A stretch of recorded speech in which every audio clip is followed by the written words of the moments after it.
Hello बच्चों, pen book classes में आपका स्वागत है। आज हम लोग पढ़ने वाले हैं एक टॉपिक जो कि 10वीं कक्षा के गणित का टॉपिक है, वो है श्रेणी। चलिए हम लोग एग्जाम्पल की मदद से समझते हैं कि समांतर श्रेणी क्या होता है। जैसे पहला कोई एग्जाम्पल लेते हैं हम लोग 2, 5, 8, 11,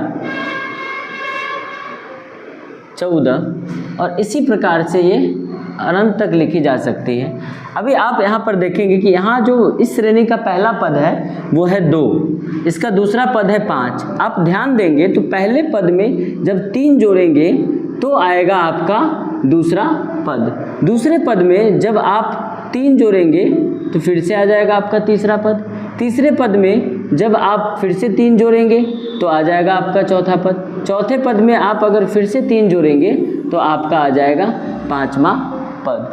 फिर आप बच्चों देख रहे होंगे कि संख्याओं में पहले पद में एक विशेष निश्चित संख्या जो है जोड़ी जा रही है तो अगला वाला पद आ रहा है। चलिए दूसरा एग्जाम्पल से समझते हैं हम लोग।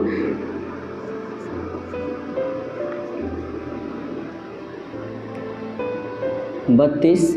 आप देख रहे होंगे कि पहला पद है यहाँ 20 और दूसरा पद है 24, तीसरा पद है 28। आप इसको जब अच्छे से देखेंगे, ध्यान से देखेंगे तो पाएंगे कि पहले पद में जब 4 जोड़ेंगे तो आ जाएगा हमारा दूसरा पद, दूसरे पद में फिर से जब 4 जोड़ेंगे तो आ जाएगा हमारा तीसरा पद, तीसरे पद में फिर से 4 जोड़ेंगे तो आ जाएगा हमारा चौथा पद, और ये इसी प्रकार से आगे लिखी जा सकती है। फिर हम लोग तीसरा एग्जाम्पल से समझते हैं कि अगर लिखा हुआ है हमारा 15 और फिर लिखा हुआ दूसरा पद लिखा हुआ है इसमें 12, तीसरा पद लिखा हुआ है 9, चौथा पद लिखा हुआ है 6 और इसी प्रकार से आगे लिखी जा सकती है। तो आप यहाँ पर पाएंगे कि इसमें 15 में से 3 घटाया गया है, 12 में से 3 घटाया गया है, 9 में से 3 घटाया गया है, तब जाके अगला पद मिल रहा है। इसका मतलब यह हुआ कि कोई एक निश्चित संख्या है वो या तो जुड़ रही है या घट रही है, तो हमारा अगला वाला पद आ रहा है। और सभी पदों के बीच और उनसे पहले वाले पदों के बीच का अंतर जो है आप देखेंगे हमेशा समान है। यहाँ पहले पद 2 और दूसरे पद के बीच का अंतर 3, दूसरे पद और तीसरे पद के बीच का अंतर 3, तीसरे पद और चौथे पद के बीच का अंतर 3। दूसरे वाले एग्जाम्पल में हम देखेंगे कि पहले पद और दूसरे पद के बीच का अंतर है 4, दूसरे पद और तीसरे पद के बीच का अंतर है 4, तीसरे पद और चौथे पद के बीच का अंतर है 4।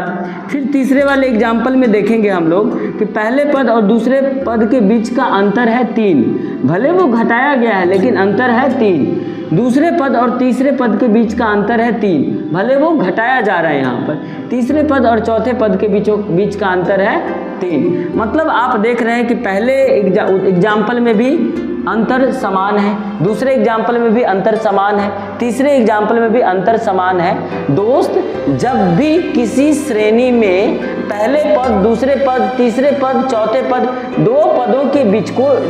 लगातार दो पदों के बीच का अंतर समान हो, उसे बोलते हैं समांतर श्रेणी। हम लोग इसी प्रकार से अब जो भी समांतर श्रेणी का क्वेश्चन रहेगा जिसमें दिया रहेगा कि पहचानिए कि समांतर श्रेणी है कि नहीं, इसी प्रकार से पहचानेंगे। देखेंगे कि पहले आगे वाला पद और उनसे जस्ट ठीक पहले वाला पद के बीच का अंतर उनका समान है या नहीं।